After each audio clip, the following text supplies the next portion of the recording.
Hi! Today I'm going to talk about the Shaded Woods. This area is a bit longer than previous ones. It starts with you freeing an NPC from petrification, you then walk in a straight line with pretty easy enemy encounters before reaching a crossroad that splits into 3 different directions. One of those directions leads you to Drangly Castle, which you cannot access at this point of the game.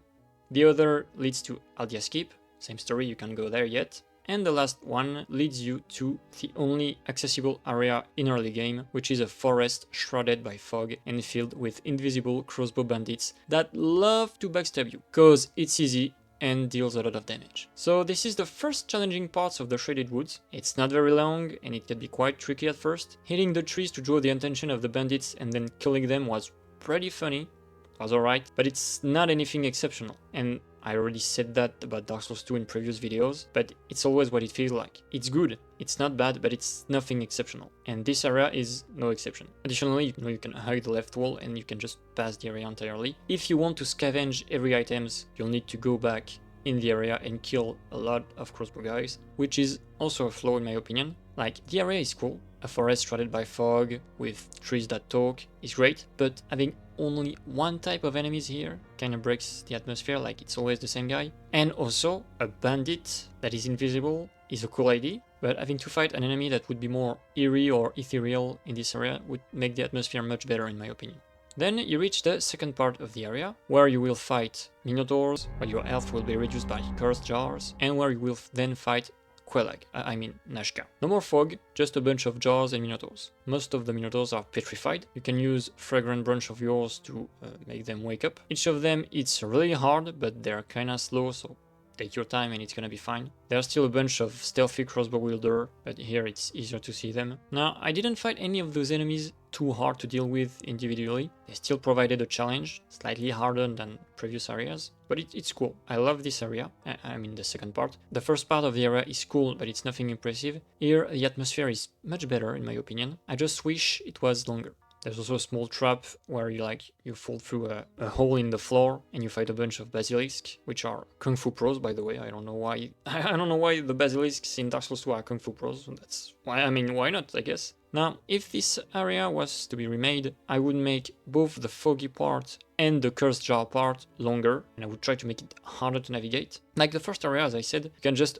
hug the left wall and leave it very easily. I would turn this area into a more maze-like area, and I would also put other enemies than the crossbow bandits. For the second area, I would also make it longer, with maybe a bunch of mini-bosses to fight through it, because right now you can just blitz through the area and fight Najka as soon as you arrive, basically. Additionally, the area where you find Najka is filled with sand. Maybe they could add a third part where the ground is made of sand instead of dirt, because Najka and the arena where you fight her kinda come from nowhere. Like, yeah, you can find Man Scorpion Talk outside, but there's no sand anywhere before that, there's no scorpion enemies. Even after Najka, even when you reach Pharaoh's Doors, there's no sand enemies, there's no scorpion thingy. I guess you can find the Duke's Deer Freya in the area after Pharaoh's Door again, but it's so far from the Shaded Woods, it's very weird. And this problem, you can find it a lot throughout Dark Souls 2. A lot of bosses don't have any build-up at all. In Elden Ring, before fighting major bosses, you will have build-up.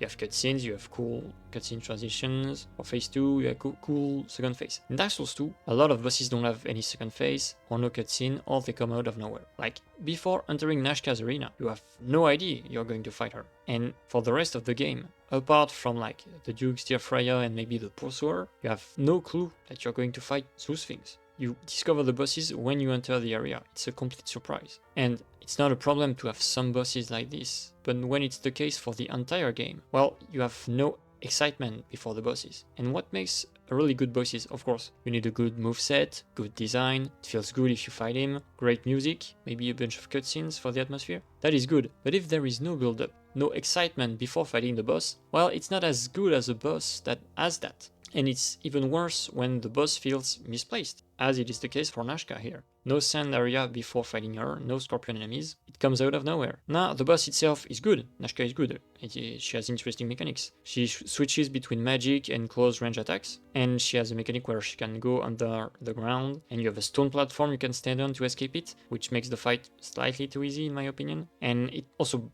pauses the fight. When you're fighting a boss or a really tough enemy, there is tension, because the enemy keeps attacking you, and you don't have time to think about anything else. When standing on that stone platform to escape Najka, you don't do anything. Like I guess you can buff yourself, you can drink an Estus, but for me it breaks the flow of the fight. So just removing that stone platform would make the fight more challenging, and it wouldn't break the flow. Now for those that thinks it would make the fight potentially too hard, because the attack from beneath the ground is kind of hard to dodge, well, you could correct that by making it easier to dodge, you know? You remove the stone platform and you make the attack easier to dodge, no problem, only solutions, you know? To conclude, I like this area a lot. I think it's also a 7 out of 10, like the Lost Bastille, because although it is good, it's nothing exceptional. It's like, it has 2 parts, which are short. The fog area is short, it's not atmospheric enough in my opinion because of the crossbow guy, could be more maze-like. The second part is good, there's no build-up before Najka, maybe we could have a third area with sandy enemies. Or alternatively, you could also split the area into 3, like you do a first part with the forest filled with fog, you make it longer, more enemies with the boss at the end, a boss that could be invisible for example. Then second area after that part, so that part could be like the foggy forest, or the foggy woods. Then the second part with the ghost jar, the minotaurs, and at the end of this part you can fight the minotaur chieftain, something like this. And then a third area could be filled with sand, where you fight sand-related enemies with Najka at the end of it. Because right now, the forest filled with fog is too short and not atmospheric enough. The part with the Minotaurs and Cursed Jar is short too, and Najka comes out of nowhere in my opinion, and it needs maybe more build-up. So yeah, my final thoughts on this area are that it's a 7 out of 10. It's good, it's fine, but it could be better, just like a lot of things in Dark Souls 2. That is also why I'm making those videos, because I think if a remake comes out one day, since this game has so much potential, it could be really great, it could become something really great in my opinion. That's enough for today, I'll see you next time to talk about the next area, bye!